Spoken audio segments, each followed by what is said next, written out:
hey, Matt, what are you doing interviewing a Jewish rabbi? Like, what on earth has he got to say? What can he possibly add to what we need to know? I'm actually more useful than Bill Gates or Donald Trump or Warren Buffett. For a very long period of time, more than hundreds of years, Jews have been disproportionately good with money. Your financial success is directly proportional to the number of friends you have. Actively increase the number of people who know you, like you, and trust you. The best way to build connection is through specialization. People assume money is material and not spiritual, because God decided to give us something more important than equality, and that's freedom. Never short stopping, now I'm winning like I'm Jada. Steady through the rigor, yeah, I'm getting bigger. So my guest today is Rabbi Daniel Lapin, who's a respected Torah scholar, Jewish leader, radio and television personality, presidential advisor, and author. I actually stumbled across his interview watching an episode of the 700 Club where he actually talked about the business secrets of the Bible. And for those of you that watch the Seven Figure Squad YouTube channel, you have chosen these Sunday seven-figure scripture series as one of your favorite episodes of our content that we post online. So it is an honor and pleasure to have a conversation today with Rabbi Daniel Lapin. Rabbi, welcome to the Seven Figure Squad YouTube channel. Thank you very much indeed. And I can't help saying that the opportunity of being interviewed by a U.S. Marine was irresistible. By the way, I understand that you just recently went through some COVID and health as well. Everything's good to go. Oh, thank God, all good. I used the banned medication, hydroxychloroquine, and you know, the one that the government tells me doesn't work and doesn't do anything. Well, worked pretty darn well for me, I'll tell you. Goodness gracious. I have been venturing into your part of the country because we're actually building an office in the Tacoma, Washington area inside the Polynesian community. So it's been beautiful. Yes. Wonderful. I didn't realize how beautiful Seattle was. You just feel clean. It just feels clean there with the coastal air, and it's a lovely part of the country. It really is. But you raised just reading about you raised and homeschooled your kids there in Mercer Island. I understand. That is right, which is an island in the middle of Lake Washington, and we did a lot of boating in the area. I sometimes say that it's possible that there is no other bald-headed Jewish rabbi who knows the waters between Olympia and Campbell River better than I do. I think you've often said in your interviews, you say that being a rabbi is your faith, right? But being a sailor is your religion, Yeah, right? that's exactly right. I've had to give a lot of explanations for having made that comment. Now, you have a website that says everybody needs a rabbi. Explain that, because you have so many different great ways. We'd love to hear it specifically from you. Well, it's just this, Matt. Look, one of the legitimate questions I think that anybody could have is, hey, Matt, what are you doing interviewing a Jewish rabbi? Like, what on earth has he got to say? What can he possibly add to what we need to know to build up our revenue, to be able to retire early, to be able to do all the things that we want to do? And my answer is, well, I'm actually more useful than Bill Gates or Donald Trump or Warren Buffett. Boom. Because Bill Gates is really useful in terms of advice, provided you grew up on the cusp of the computer revolution, dropped out of Harvard, had a dad who's an international lawyer and a mom who was on the board of directors of IBM. Under those conditions, Bill Gates has a lot to teach.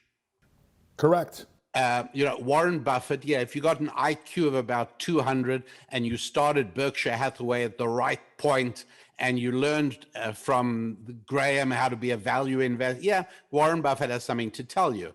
And, Donald Trump, I'm not saying it's easy to make a huge fortune from a small fortune. Most people lose small fortunes and end up with nothing. But the fact is that his dad, Fred Trump, did leave him thousands of apartment units in Queens and Manhattan. And he parlayed that in, but still, if you're just an ordinary person whose father didn't leave you 16,000 apartment units, then he's not very much use to you. I mean, entertaining, no question about it. Sure. But no, I am more useful for the following reason. And that is that for a very long period of time, more than hundreds of years, Jews have been disproportionately good with money. Correct. Now, this is not an anti-Semitic statement. It's not bigotry. It's just simple reality. And if it makes many of my fellow Jews uncomfortable when I say it, which it does, suck it up, boys. I mean, that's all there is to it. So it's a reality. And this is true in good and hospitable countries like the United States of America. And it's also been true in tyrannical regimes that Jews have lived in. And it's true today as it was true 300 years ago and 500 years ago today. And it's been true not for one or two or three high IQ individuals or people who inherited. No, it's been true for a huge number of Jews of every background and every shape and every gender and every color. Jews come in a variety and without exception. Now, it's not to say there are no poor Jews. Of course there are, but disproportionately. The number of Jews, the percentage of people of my faith who do exceptionally well in business is stunning. It's incontrovertible and it's quite shocking. And so the question is, how is this achieved? What makes this work? Is it circumcision? Then a whole lot of guys would probably prefer poverty. Or try to do it 3 or 4 times. So happily, after much research and a great deal of time invested in the studies, biblical studies that I do, I was able to prove beyond a shadow of a doubt, that it's not intelligence. The truth is, super high intelligence is a drawback. When people say he's too smart and good, that's what they mean. The fact is, Sam Walton, who started Walmart, typical, just an ordinary guy. Super high IQ people end up on the faculties of universities. And I don't know if you've got any clients who are academics, Matt, but I do. And nobody is worse at managing money than academics. Really? No. Wow. Check that out. It's not IQ. It's not circumcision. It's not chicken soup. It's nothing other than the fact that embedded in the ancient Jewish wisdom of the Hebrew text of Old Testament scripture are several hundred tips, tools, and techniques on making money. Yeah. It's funny that you mentioned that, but it might be, shrugged upon by your fellow brothers and sisters of the cloth. But everybody knows, that knows of the Jewish community. Everybody knows that most Jewish people are very good with money. It's stereotypes are funny sometimes because oftentimes they're true. Yeah, as a person who found a faith when I got into the military, and that the doubled down on that faith after he turned 30 years old, because a portion of the time there I wasn't a believer. I wasn't following a faith. I was just trying to be a good person.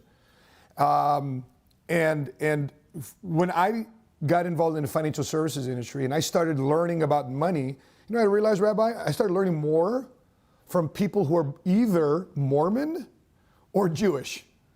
Because Mormons got a lot of kids, and they've got to find a way by default to be more entrepreneurial than most other faiths, in my opinion. And then amongst the Jewish friends, here's what I realized about the Jewish friends. And my first office was in Skokie, Illinois. I don't know if you know much about the Chicagoland area, but the Skokie, Illinois. Very, very Jewish neighborhood. Correct. My cell phone today is 847 area code because I didn't want to pay to check my cell phone voicemail back to Chicago toll call. So that's why I chose my 847 area code, because my first office is in Skokie, Illinois. It was a Jewish community, however, very tight community to do business in. But one thing I realized about Jewish brothers and sisters is that and cousins, and I say that from a spiritual standpoint, is that they do business with each other. I'll give you an example. I was having such a hard time, Rabbi Lapin, when I started my business. None of my friends and family wanted to listen to me, do business with me, send me referrals. And then my friend who took me to it was a Passover. He took me to a Passover, right? And what's that service? Seder. Seder, correct. So I came in, I had the yarmulke and talking about the Seder, and I was just listening to the reading and whatnot. And afterwards, he mentions the fact, I just started a personal fitness company here downtown Chicago. I'm like, oh yeah, watch everybody turn them down. Oh really? Give me your cards, let me pass them around. I'm like, what? Everybody's supporting you in business? So you talk about specialization in your book. What is it about the tribes? Can you unpack the tribes of Israel? How that happened and the areas of specialization that they did? Yeah, so it's two things, Madden. Let's go back to your comment about the members of the LDS Church, who also do very well. I don't think it's because they need money, because they have numbers of kids. I mean, I think you could tap 10 people on the shoulder on any street in America and say, do you need money? And they'd all say yes, you know. Okay. Everybody needs money. I think it's something else, and that is that in Genesis chapter, and you'll pardon me, I'm going to quote the actual verse. Sure. Because that's where my information comes from. Okay, sure. My books have transformed the lives of hundreds of thousands of people now. I love getting testimonies by email. I get them all the time. I read them, every single one of them. People who followed the guidance of my two books and my online programs and have changed their financial destiny substantially and significantly. It's not because I'm clever. I didn't give information that I figured out by myself. No, this is all information straight out of Scripture. And so chapter 2, verse 18 is where the Lord says, it's not good for man to be alone. Yeah. Now, a lot of people think this is talking specifically about Adam and his matrimonial prospects. But you'll notice that the next verse does not say, oh, and God put Adam to sleep and extracted Eve and presented him and said, hey, you know, Adam, take a look at this hot woman here. You know, this is your life now. And no, that's not what happened. Something else happened. Something about animals takes place, because the verse, not good for man to be alone, does not refer exclusively to Adam. It's a general statement for all men in every place and in every time. And that is that if you are lonely, if you are isolated, if you are disconnected from other people, you will go hungry, period. And that's why it is that the most reliable indicator of financial success is, and again, I mean, this shows up in many, many books, including The Tipping Point by, what's it? I forget it. Oh, right. I know that book you talk. White cover. The Tipping Point. Malcolm Gladwell. Malcolm Gladwell. Thank you very much indeed. Yeah. So he points it out, but many people point out it's quite a well-known thing, and that is that your financial success is directly proportional to the number of friends you have, the people who know you, like you, and trust you. Yeah. Now, this is not Facebook friends, because Facebook friends is zero, means absolutely nothing. You know, I'll happily exchange 5,000 Facebook friends for one customer. Exactly. You know, it's rubbish. But real friends, people who return your call in 24 hours, people you can talk to. Now, the truth is, most of us don't have as many of those as we'd like to think. And you know, if I had to guess, on average, most people watching us now, you know, probably don't have more than about 30. It's not, you know, like, oh, I got hundreds of friends. It's not actually true. You don't. By the time you actually sit down to figure it out and count them out, which is an exercise everyone should do, So the point is that the good Lord wants us to be connected with one another and not isolated from one another. And so one of the things about the LDS church, and it's also true of the Jewish community, is we're kind of well connected to each other. We see each other regularly. We meet up with each other. We give, we say, no, I'm sorry, I wish I could help you. I can't, but I'll tell you who can. I'll give you the phone number of 2 people who are in that area. We do that all the time. And so in my teachings, whether it's in church on Sunday mornings or in business programs and seminars, it's always to actively increase the number of people who know you, like you, and trust you. And so that's number one. And number two is, and it's connected to it, is directly related to the question as you phrased it, which is the question of specialization. Now, here is an example of how to do it. Look, we all like it. You just have one child at the moment? Under 2. I have 5 total, 25 years old, 19-year-old twins, a 10-year-old, and a 2-year-old. Okay, fabulous, fabulous. Okay, great. So which one's the Lamborghini driver? Yes, that would be Jordan, which of course Ivan cut that video, so that was his tryout video to get a job. It's a 2-year-old. That's the 2-year-old right now, correct. Good, okay, well, it's good he's starting young. Thank you.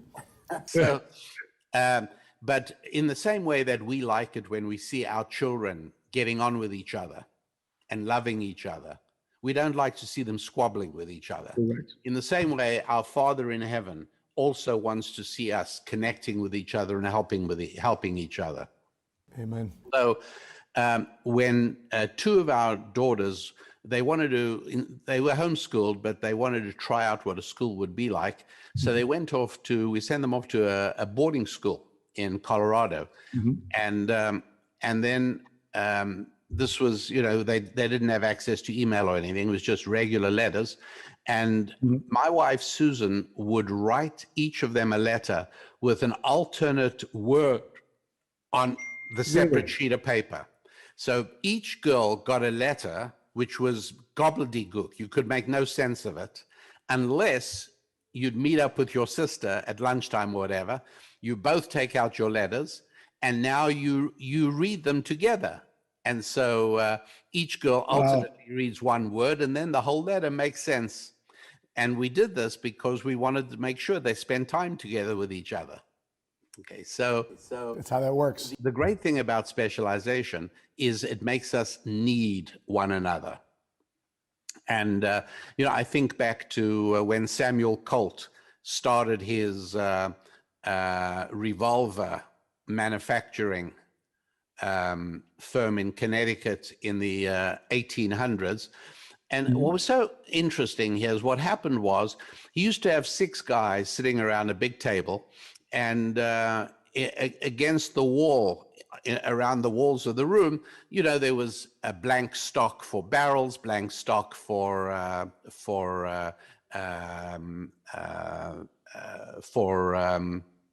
trigger assemblies, and then each guy would go and he'd take a piece of steel and he'd go to the drill press and drill out the barrel, and then he'd put he'd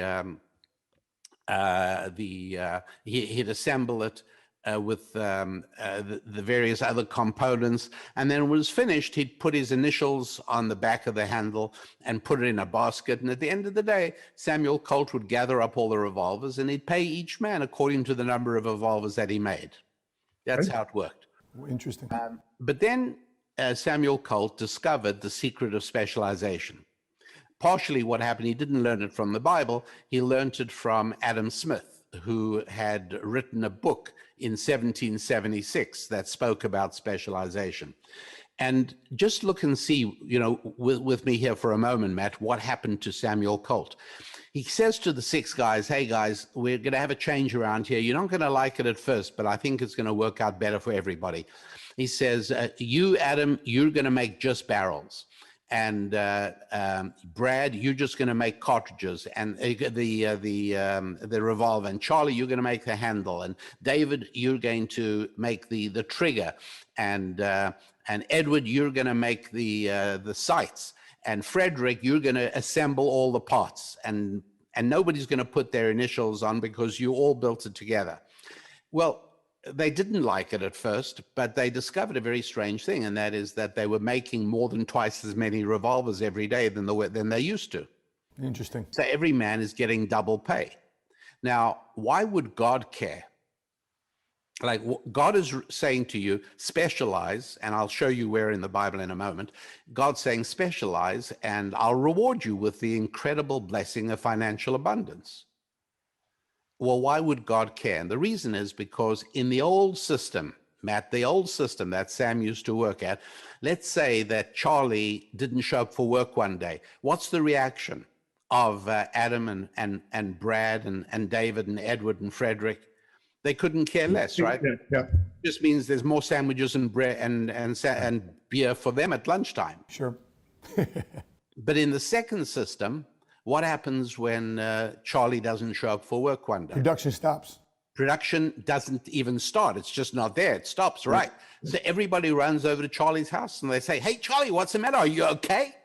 And Charlie says, hey, you know, my kid's sick and I had to help my wife take care of the cows before I could leave for work. The guys say, well, quickly show us what to do. We'll help you. We want to get you back to the workshop as quickly as possible. And they help him and they get everything fixed up and they bring him back to the workshop and they get to work. In other words, we only care for one another because of specialization. Wow. If I could take care of all my needs, I wouldn't be in the slightest bit interested in the welfare of the Allen Edmonds Shoe Company because I make my own shoes. Who cares about anyone else? Sure. But since I live in my world of specialization, Allen Edmonds makes shoes that I can stand comfortably in when I give a lecture for 2.5 hours. So I want them to stay in business. I care about them. Yep. And so it is. My favorite restaurant, I want to make sure they do well. And the waiter who takes care, I want everybody to do well because otherwise they will not be able to continue serving me. So that's why it was that at the end of Genesis, Jacob is about to die and he calls his sons together. And he spends 30 verses giving each of the sons a different kind of blessing. If it was me writing this book, I'd have had Jacob say, boys, you know what? You've all been a hell of a pain in the neck for the last years. And you know what? God bless you all. I'm out of here. I'm going home to the Lord. Goodbye. I'm gone. Right. One verse. And instead of which we read, he gives a blessing to Reuben, he gives a blessing to Levi, he gives a blessing to Simon, gives a blessing to Judah, because he's setting them up for specialization. He's making them need one another. Wow. Each one is going to have a different specialty. And again, at the end of Deuteronomy, exactly the same thing. Moses on his deathbed, and he calls all the tribes of Israel. And again, if it was me, I'd say, you know, man, the last 40 years through the desert has been sheer hell. I've had it with you all up to here. You've all been a gigantic pain in the you-know-what. I'm out of here. God bless you all. Yep. And instead, again, it's another 30 verses. Every tribe gets its own blessing. Wow. Wow. To emphasize this idea that the best way to build connection is through specialization. Anyone who does their own taxes is making a big mistake. There are people who know how to do that better than you do. Use your time to do what you can do best and build a relationship with an accountant who'll take care of your taxes for you. That's what you need to do. Correct. And so that's the secret that we've been talking about. And you said that on the 700 Club interview, that you'll never find a Jewish man changing his own oil or mowing his own lawn, right? It's crazy, yeah. I mean, why would you do it when you can use your time productively? But in the communities I was raised in, African-American community, Latino community, Filipino community, they say, oh, but I'd save $20 just doing it myself. Yeah. Which is a departure from... Right. If I did it myself, I'd save $20. And if instead I hired the kid down the street to do it for me for $20 or 25 or $30, if I want to be lavish, and then I use the time to finish drawing up the business plan I'm working on for a client, And when that finishes and I get paid $6,000, it was kind of a good deal not to take care of my own lawn. That's correct. That's correct. And also, you also mentioned too, one time you hired a babysitter, and after she got up, she goes, oh, she cooked around. What do I owe you for a couple hours of babysitting?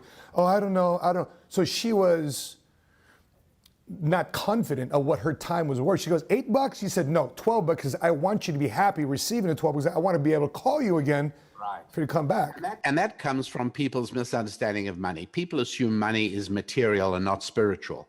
So they assume that if they take your money, you have less of it.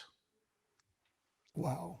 And so that's one of the reasons many people, and I'm sure you've met people like this as well, who are uncomfortable naming their price. Correct.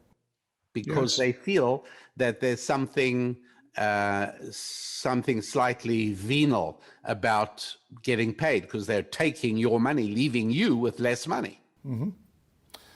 I want to go back, Rabbi, with to the money conversation about Jews being disproportionately good. Is there, if you were to wrap down some of the best habits of what Jews do to be proportionally do well with money, what would you say those? What would you say those best habits or best practices would be? I caught a couple of them, which is regularly meeting together. They actively increase those that know you and trust you. What would you add to this list? Well, there's another 38. Woo! And you'll find them all in the table of contents of Business Secrets from the Bible. Gotcha. We got it. So these basically have right. Because let me explain something. Okay. If United Airlines goes to or Southwest Airlines buys Boeing airplanes, they go to Boeing and they put in an order for 50 new 737s. And they say, by the way, what is your success rate? Like typically, how many of your what percentage of your airplanes fly and stay flying? And Boeing says, on a good day, we count on about 95% of our planes work. Right? They're ridiculous. Nobody would say that. Right. The answer is 100%. They all do. I mean, short of tragedy or pilot error, things happen. But planes, there's not 98% of them fly. All of them fly. Yeah.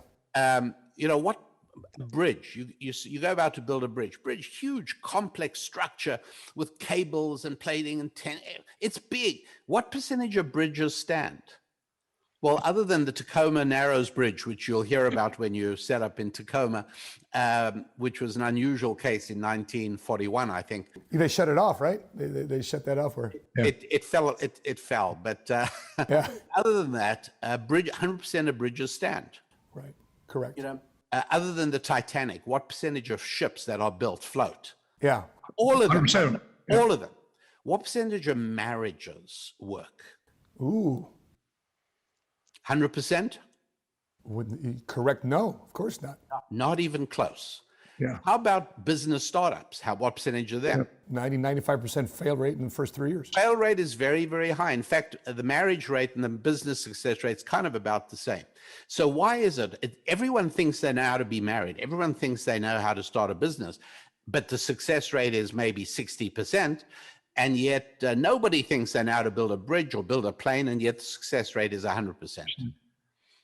It's really important to understand that on physical matters, physical matters are really easy. Things that are measurable in a lab or in an engineering workshop, very, very easy to do.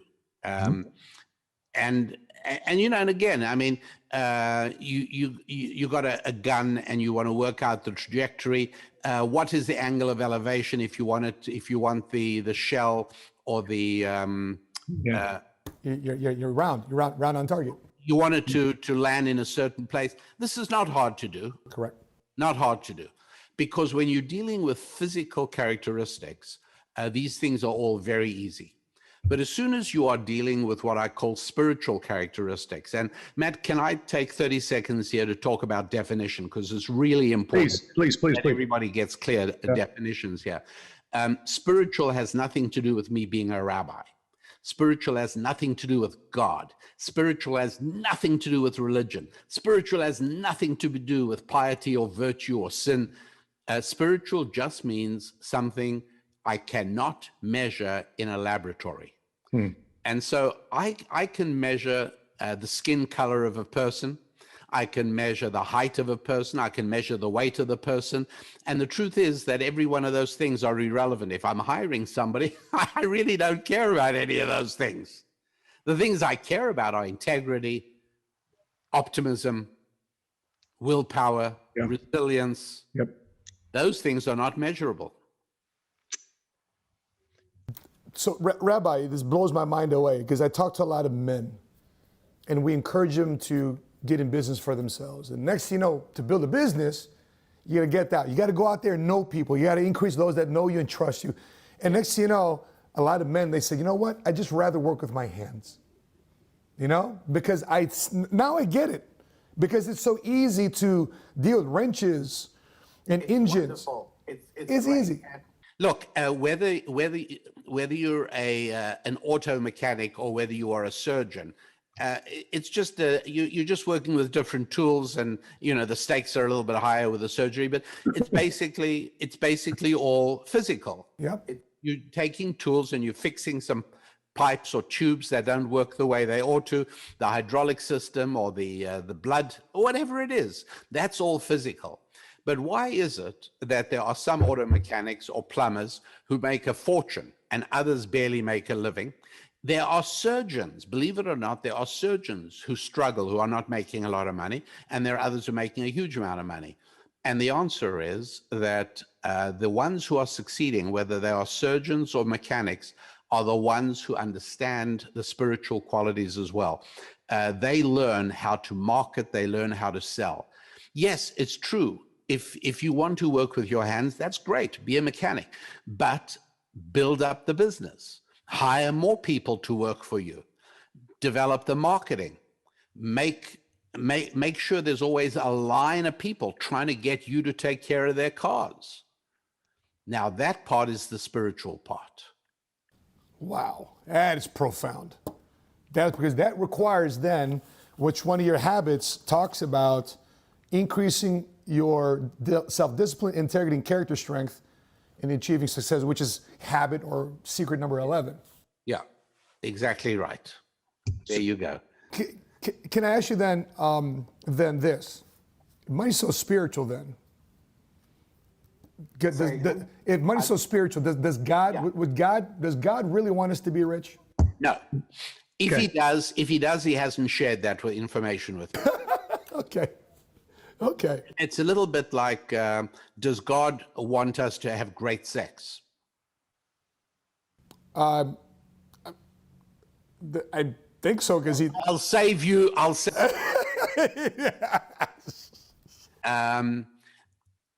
Again, unfortunately, the Lord has not shared that with me. I live in hope.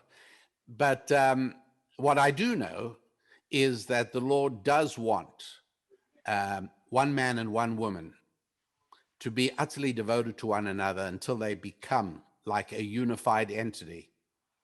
And it shouldn't surprise us that a good and loving God should reward that behavior with the greatest sensual pleasure known to human beings, which is sex. Correct. Does he want us to be rich? Unfortunately, he hasn't shared that with me, although I live in hope. But I do know that above all, he wants us to be obsessively preoccupied with taking care of one another's needs and desires. And it should not, now if you want to be cynical, you can call that market research, you can call it marketing, you can call it selling. But if you are obsessively preoccupied with taking care of other people's needs, why would it surprise you that a good and loving God would reward you with the incredible blessing of financial abundance? Wow. And that's why, by the way, that we Jews never pray to God, oh, please, God, help me find $600 that I can make the rent payment next week. Okay. We never say that. Okay. We always say, please, God, open my eyes so that I can see more of your children that need my services. The money will follow by itself. Amen. Look at that.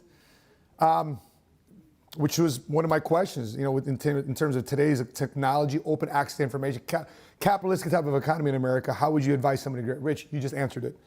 So with that being said, is there where is the line between ambition and greed? And how would you define, because you see Wall Street, the movie. Greed is good. That's nonsense. Okay. There is no time that a vice becomes a virtue, unless you are going to distort 2,000 years of Judeo-Christian thinking. That's complete rubbish. Okay.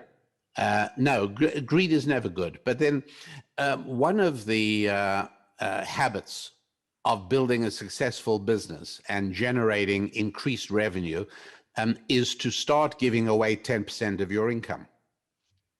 Now, there are a lot of reasons for that. Again, though, not that what I talk about here has nothing to do with, God wants you to take care of the poor, nothing to do with that. Strictly from the point of view of generating revenue, being a giver is really good. Well, you answer the question yourself, because part of being a giver is that you can never become a greedy person. You are always a giver as well. And so being a giver does many, many wonderful things for you. But one of the best is that it banishes the possibility of becoming greedy. Interesting. And so trying to increase revenue, there's never a point at which that is greed. Okay. Because I'm not trying to increase revenue. I'm trying to find better ways to serve God's other children. That's right. Now the added money follows after that, and that's a wonderful and that's a good thing. But there's no point at which somebody should say, well, as soon as I'm making 100 grand, that's going to be enough for me. Because number one, you're lying; it won't, and number two, it shouldn't be. And here is the one area where you and I think this is literally maybe the only area we disagree, and that is that retirement to me is a terrible thing. I agree with you on that one. No, I agree. And what you're talking about is not retiring, but the ability to retire. Correct. And because I seen the first 5 years of my career, Rabbi, was dealing with the retirement communities. And I saw what lifelessness, remote controls, doing nothing does versus somebody actively engaged in helping provide service. Yeah, you're exactly right. And here's how it looks at from a scriptural point of view, Matt. Talking about accountants. Let's say I go to my accountant every year, April the 14th. Hey, here's all my shoebox full of papers. Time to do taxes. Comes April the 14th, a week ago, and I go to him, and guess what? He says, "Oh, I'm sorry, I won't be helping you." I said, "Excuse me?" He says, "Haven't you heard? I've retired." I said, "Wait, I don't understand. Why are you retired?" He said, "Well, I've made enough money. I don't need any more. I'm off to play golf." I say, "The hell you are. What about me? Don't you care about me?" And his answer is, "If I did, I wouldn't retire. Obviously, I don't care about you." Wow. And if you don't care about other people, why should God care about you? As a matter of fact, why should God even need you around? Ooh. That's why, unfortunately, God forbid, I hate this, but people who retire deteriorate in health, because basically, I think God is saying to them, well, great, you've given up taking care of my other children, so goodbye, who needs you? Rabbi, when my father was laid off at 58 years old, and I simultaneously got out of the military, started my business. My dad simultaneously got laid off. Terrible thing. And I saw him for a period of years not be able to get a job. Terrible. And my mother's a nurse. I'm Filipino, right? So that means my mom's a nurse. So she's a nurse, and she's effectively, with the financial resource that dad's able to provide. But I did see a deterioration in my dad's mind, his sharpness, his wit, his engagement. Absolutely. It's tragic. Absolutely tragic. Yes. When we're looking at, I'm sorry, did you were finishing a thought? No, I'm just saying, I'm so happy we agree on everything. Amen on that. Although contrarian viewpoints are always very helpful too as well. When I look at the parable of the talents, Matthew 25, and the master left, and there's a video I've done, which is, the Bible story that made me millions, which is a controversial topic in itself. But I just looked at that as a parable of the talents, because when the master's leaving, he's giving talents according to the servants according to their ability. And the question I've always asked myself, Rabbi, after reading that parable, am I a 1-talent servant? Am I 2-talent servant? Am I a 4-talent servant? What is my ability? That's my prayer, is how do I make sure I'm always the servant that's increasing his ability, increasing his talent? But with that being said, is God, in your understanding, is God somebody that will never want to see the poor? Because when I read the Bible and I see all these different things, why is there such large income inequality today? Or the illusion of it? Yeah. So Deuteronomy chapter 15 has 2 verses, only a few verses apart. One of them says that you must always give the poor because they'll always be around. Okay. And Wow. the other one in chapter 15 of Deuteronomy says basically that if you follow the edicts of the Lord, there will be no poor among you. Well, you can't have it both ways. Either there'll be no poor or there'll always be poor, but make up your mind. Okay. And ancient Jewish wisdom explains these 2 verses in Deuteronomy 15 very simply, saying, look, if you follow these systems and principles and these timeless truths, you will never be poor. You got nothing to worry about. But always know that if you look over one shoulder, you'll see people with more than you. And if you look over the other shoulder, you'll see people with less than you. That's a reality. Because God created people very differently from animals. And that is the whole lesson of Genesis chapter 1 and Genesis chapter 2, which is that people and animals are completely different. The fact is that if a zookeeper is, time to feed the elephants, he gives every elephant of the same size the same amount of food, because equality works with animals.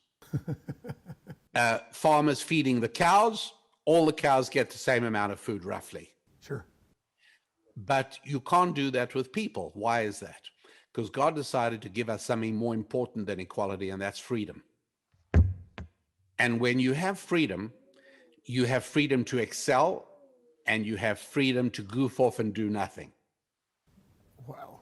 And the only deal God made with us is, it's your life. You can do what you like. The only thing you have to know is you have to live with the consequences. I'm not going to bail you out. There it is. And so, I know this is sort of politically incorrect because it sort of sounds as if I'm blaming the victim, but today, poverty is not the result of anything external that anybody is doing to anybody else. It's a result of bad habits, bad behavior, and bad culture. That's all. So when they pour $4 trillion into the economy, when 40% of all wealth, 40% of all money is printed in the United States of America was created in the last 12 months because of COVID, and they're pouring all this money to help lift up the bottom. Your thoughts on it? Yeah. Not going to do it. It's not going to do it. Going to do it. You want to, you take a poor guy, a guy who's got no money. You want to help him. I would say to him, don't take my money. That's not going to help you. Take my values. Ooh. Okay. I'll tell you what to do. First of all, you've got to learn the soft skills. You've got to be able to be subservient. You've got to stop making your machoism your most important characteristic. You've got to be able to learn how to serve a boss, an employer, or a customer. And that's not easy. It goes against everything you've been acculturated with since you were a child. And then you're going to have to learn a skill. Then you're going to have to learn to show up, not at 8 o'clock on Monday morning, but at 10 minutes to 8 Monday morning.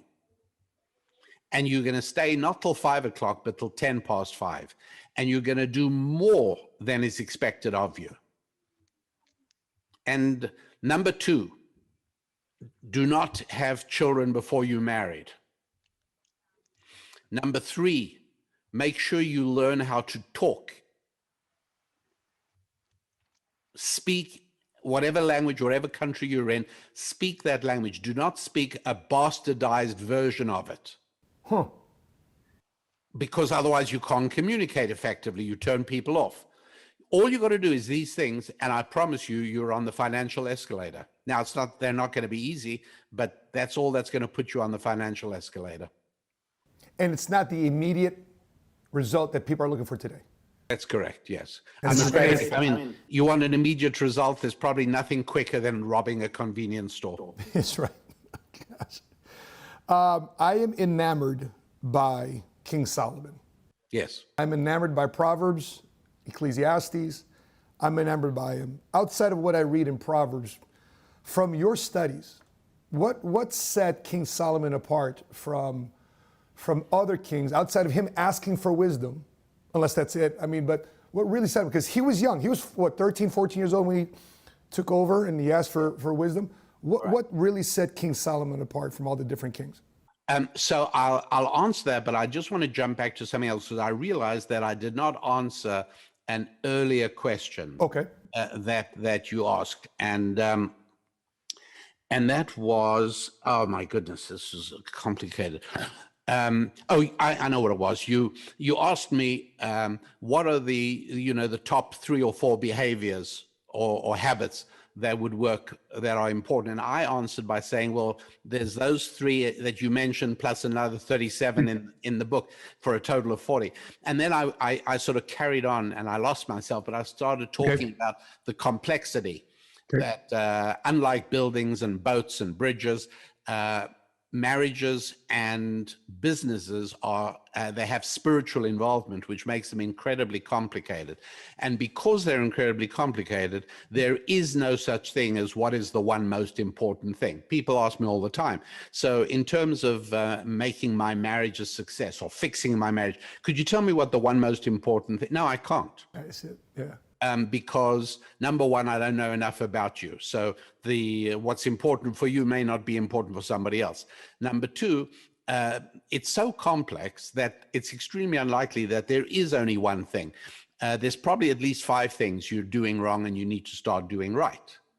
And similarly, when it comes to business, I mean, just in the short time you and I have had the pleasure of talking to each other, we've covered so many different aspects already.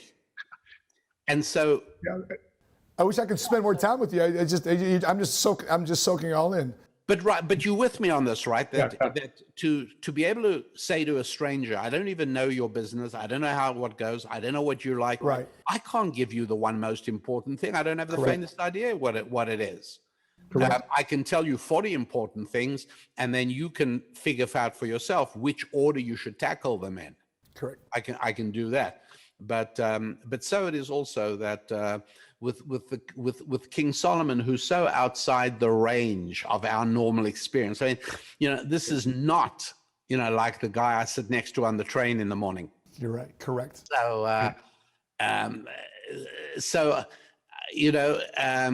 I think that one of the best ways I can answer your good question is by saying that if I like a musician, let's say I'm into John Lennon, and I'm thinking about, man, he's dead. I wish I could meet him. I wish I could get to know him. I wish I could go to dinner with him. Well, none of that's going to happen. Sure. So what's the next best thing? If I really want to get into the soul of John Lennon, best thing is to listen to his creation, get to know his work. Yep. Right. Correct. Get to know his work. And this is one of the reasons that the appeal of getting to know God is so incredible, right? Because you want to get to know God, and that's really nice. The trouble is it's kind of hard. But here's the best thing: get to know his creation. Oh, wow. And you get to enjoy the world, and you look at the world he created, and you study it and understand it. And it becomes very exciting. In fact, the most exciting thing of all is to get to know the most exciting creation of God, which is another human being. And that's why one of the euphemisms in the Bible for sex is get to know. He knew her. And that's what it's talking about. Because part of the reason that sex is irresistible is because it touches on the infinite. In a little bit of a way, it gives you a subconscious sense of what getting to know God would be like, because you're getting to know his creation, another human being. So getting to know King Solomon, I take the same approach as you do, which is, I read Ecclesiastes, I read Proverbs repeatedly, and there's never a single time I read it where I don't have a new discovery. Still, wow. Because the reason why I asked that is because in this crazy era, I'm sadly, I'm just very transparent with not only yourself, but my pastors, my audience, my company. I share that I repay the mistakes of my 20s throughout my entire 30s. Yes, because I didn't pay attention to these spiritual truths. I got married, I got divorced, I had kids out of marriage. Yeah. And I paid a price for it. I paid a whole Okay. Of course, you can do what you like, he says. You just have to pay the consequences. That's right. And once I got married under the right context, my life has absolutely, my 40s now, it's just like this, And so I find it ironic, however, when Solomon talks about the Proverbs 31 virtues of a wife, Proverbs 31, yes. But yet he had thousands of kids, thousands of concubines. I mean, can you explain that? Well, I mean, for the modern man saying, well, King Solomon had all these wives and girlfriends and side pieces. What's up? Yeah. So here's where having a rabbi helps. Okay. You asked me about, I like to say everyone needs a rabbi. Here we go. This is it. Because there's no way this is evident from the English translation of Proverbs 31. But going back to Genesis, Abraham, our founding father, yes. Abraham's wife Sarah dies, and the verse in Genesis tells us that he mourned her and he eulogized her. And Proverbs 31 is actually Solomon putting down in writing what had been known just by heart up till then, which was Abraham's famous eulogy for his wife. Really? In the same way that many school kids, particularly homeschool kids, can recite the Gettysburg Address of Abraham Lincoln, and even though that was like more than 150 years ago, people still know it. Well, for hundreds and hundreds and hundreds of years, people knew the famous eulogy that Abraham said for his wife Sarah, and Solomon finally wrote it down. It's chapter 31. Unbelievable. That's really not him. It's not Solomon. It's Abraham. Yes. So Rabbi Lapin, to make sure we get this right, because I see this as a major area of financial curses that happen in people's life when they choose the wrong partner. They choose the wrong wife. How do we go about choosing the right life partner, wife, mother your child, father your child? Fantastic point. And I love talking about this on my podcast quite often because it keeps on coming up. But this is something that I even though it's challenging to answer in just one instance, because again, there's layers upon layers, but it's important enough that we should address it for our audience. And this isn't going to be easy to hear. Okay. But and I specifically address this to young women, but I also address it to young men. I did a show about the 10 most important years in a man's life, and I know you'll relate to this because of your frightening self-honesty and self-awareness. But the most important 10 years in a man's life are from the age of 13 to 23. Wow. Because if you get them all right, then everything after that will be fine. Unbelievable. So, and again, obviously, the most common letter I get from people again and again is, thank you for that teaching of ancient Jewish wisdom. Where were you when I was 20? Correct. Yeah, and I totally understand that. Yes, we make mistakes, and choosing the wrong spouse is right up there. Now, it's not unrecoverable. Let's say you chose the wrong spouse. It's a battle, but you can still get it right. It's much easier to choose the right one to begin with. How do you do it? Okay. Number one, you try and remove love from your vocabulary. Wow. The heart. Now, that doesn't mean I lack sentiment. It doesn't mean It doesn't mean I don't love my woman.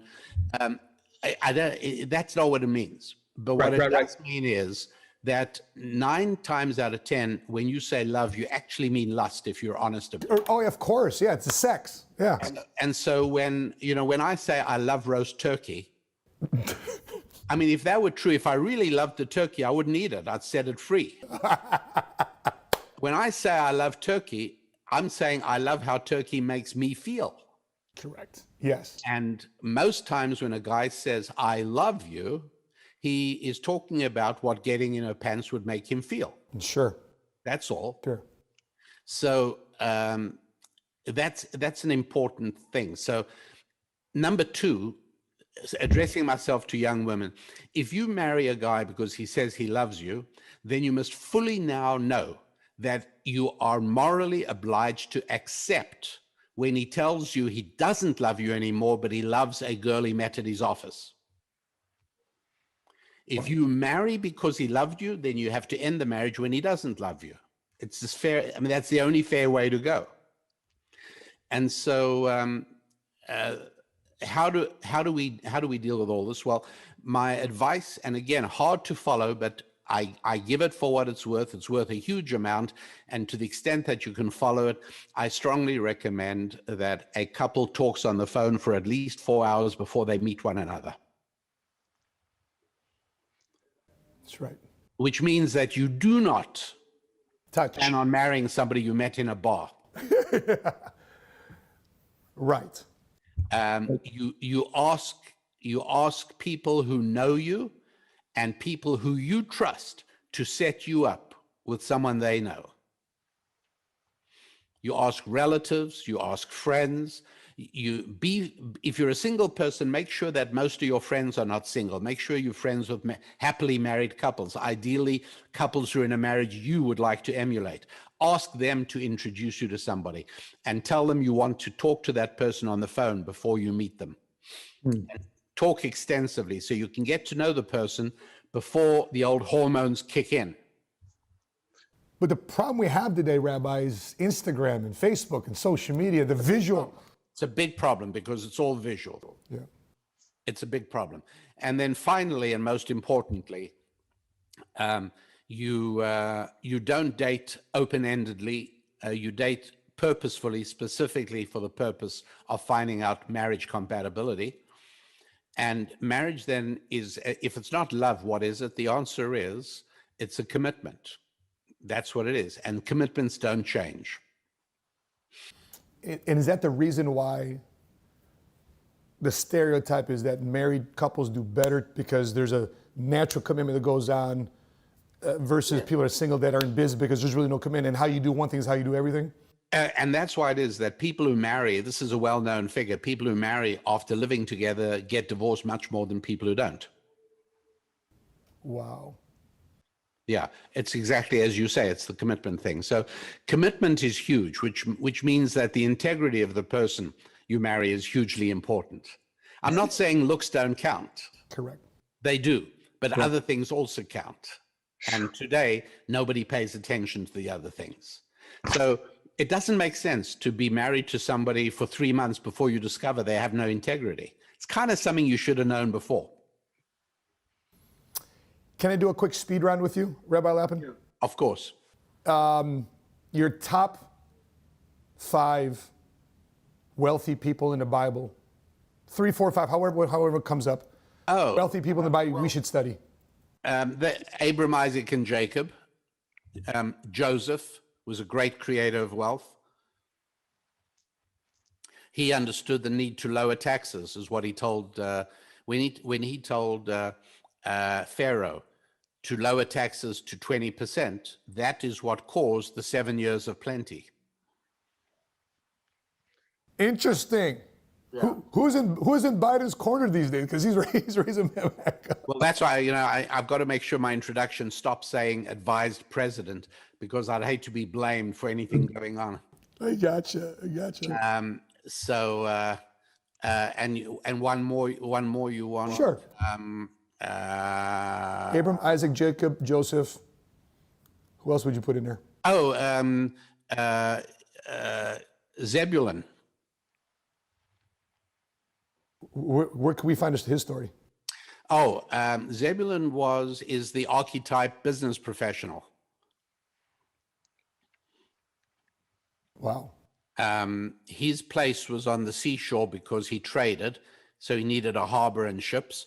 And then his blessing from Moses in Deuteronomy, at the end of Deuteronomy, speaks about the willingness. Again, this is a whole lot easier to see in the Hebrew original than in the English translation, but the willingness to shatter existing models. And that's crucial for business, to be able to constantly adapt. You don't keep building buggy whips when Henry Ford is building the Model A automobile down the road. Oh my gosh.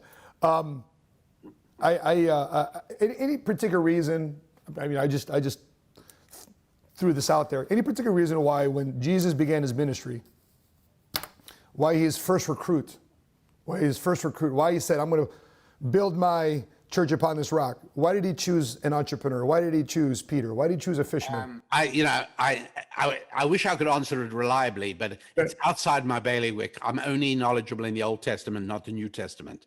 I just don't know that. But if you tell me that somebody about to start an organization hires an entrepreneur as executive director, I'd say, right on, guy, you know what you're doing. Is that right? That's okay, because that's it. I mean, wouldn't you do it if you're looking for a right-hand man, you're looking to hire a new person in your organization, somebody who's demonstrated entrepreneurial skills, you and me, we'd both want him. And be number one, first one draft pick. So, yeah. Rabbi Lapin, you're so generous with your time. You just blew my mind. I got notes upon notes here I've been highlighting stuff here in the Bible. He's been going through it. Pleasure. I can't tell you how wonderful your questions are. What makes an interview incredibly grueling, and I'm sure you've been on the receiving end of this every now and then as well, where the person doing the interviewing kind of started doing his homework on you about 10 minutes before the interview started. And It's so exhausting. Right. Instead, talking to you is exhilarating. It's fun. I feel I'd like to continue chatting with you for another few hours and then go out for beer after that. I hope so. I hope this is not the last time we communicate or circle back. You've been a blessing to myself. You've been a blessing to my staff. You've been a blessing to our YouTube channel and the 7-Figure Squad for Scripture Series. So thank you so much. Anytime, Matt. Don't hesitate. I feel very connected to you, and anything I can ever do to be of any help, just you know how to get hold of me. 100%. Everybody, if you've been watching this, appreciate Rabbi Lapin. Make sure you go to RabbiDanielLapin.com. If you're watching this on Facebook, make sure you click like, follow our business page.